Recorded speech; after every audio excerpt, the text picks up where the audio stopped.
What's up, guys? It is Michael back with a new video here at the Stone and Barbell Club. Look at all these bars right here with none other than my good friend, Brandon Campbell.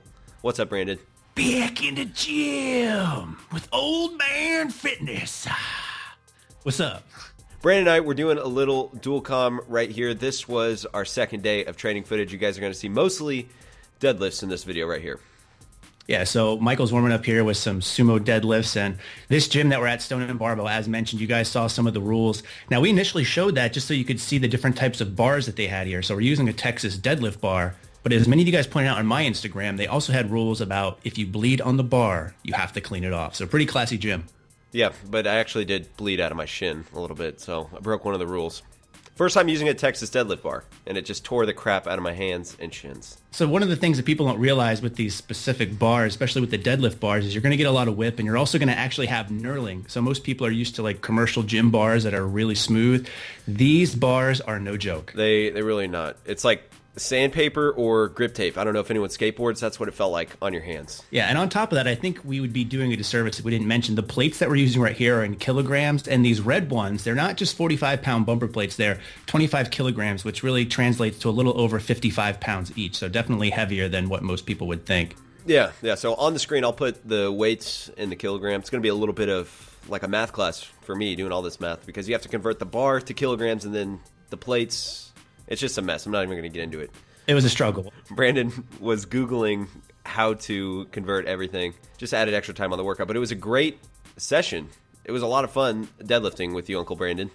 Yeah, one of the things that I actually did with these bumper plates that we're using here, not a lot of gyms actually have like the calibrated heavy-duty plates, but those red plates you're seeing, they're mostly Turkish. You also see some Pendlay ones in there, but for a set, just for two of those plates, cost roughly $500. Yeah. So you're looking at a lot of freaking money to be spent on some of this equipment. I did a little research after I left, too. Just a pair is outrageous, man. Yeah, so I think when we get to some of our heavier working sets, we have like 8 plates on there. So that's like $2,500 worth of equipment if you include the bar. So pretty ridiculous.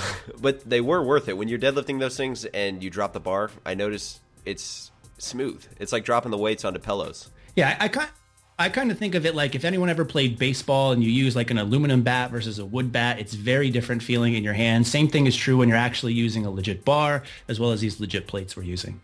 Yeah, so this pull right here, I almost took it to Snap City. This should be like the 440 pull right here. Working on sumos, and you were giving me a couple pointers on my deadlifts. I didn't get any of that on film, but you were basically saying how to keep my lats a little bit tighter. Is that right? Yeah, and I think part of that was the problem only because of the bar we're using. So it has a lot more whip. So again, if you're not used to using like a deadlift bar that has more pull in it, most people can go in a stiff bar, get in a good position and get a good pull. But if you're used to that and you use one of these deadlift bars, you get in that first position you're used to. But then when you pull, you probably have another 2 to 3 inches off of the floor. As you can see here, you'll see a lot more bend in the bar. So I think that was letting your lats get a little loose. Some people like to use the mental cue of tucking your lats into your pockets, so to say, but basically just keeping yourself tight. And you do a really good job right here in the reps we're watching. This was my cardio set. This is what you said right after I finished. You were like, are you doing cardio? And this was 390 something? Yeah, one of the best things that I found since switching more to powerlifting for me versus more like bodybuilding style training is you do not have to do a lot of reps over 8. So Michael here killing it. I would be gassed at the end of this particular set. I just like doing high rep stuff, man.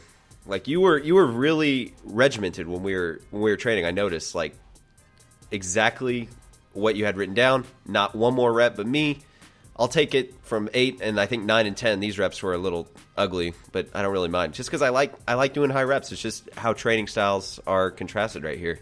Right, still got it in. So what you're seeing here is some of my working sets. So this is roughly like 557.5 pounds. I only know that because I just had to convert these to actual weights for my own video, but these went pretty slow. These are roughly around 90% of my current 1 rep max. And as Michael mentioned, regimented only because I'm training for a powerlifting competition at the end of the month. So this is my peaking phase. So want to make sure that I get it in right before snapping my shit up, which you'll probably see later in the video anyway. We both did during this video, actually. Back is still sore, honestly, almost 5 or 6 days later. And to kind of set the stage for this was pretty early in the morning for us. We had gotten up, went to get breakfast, didn't want to eat too much. We had quite an epic breakfast, if I don't mind saying, and I'm sure Mike will fill you in on that in a second. But we didn't really have much food past this point. So to really do a lot of high reps, or in this case, high actual intensity for myself, it was a definitely tough workout. Yeah, the panwiches is actually what we had for breakfast. Yes. Put the picture up on Instagram. Yeah, so we both put that picture up. Basically, a sandwich made of pancakes filled with eggs and bacon, and you get your own little dipping sauce of maple syrup in the middle. It was epic. I think I'm going to try to do a recipe video on that, honestly, just because it was so good. And the people liked it on Instagram, so why not turn it onto YouTube here? Yeah, I don't know why we've never thought of that before. Pretty much anything in a sandwich is good anyways, just never thought of making a pancake sandwich. It was a next level breakfast. Epic Mealtime would probably approve of it.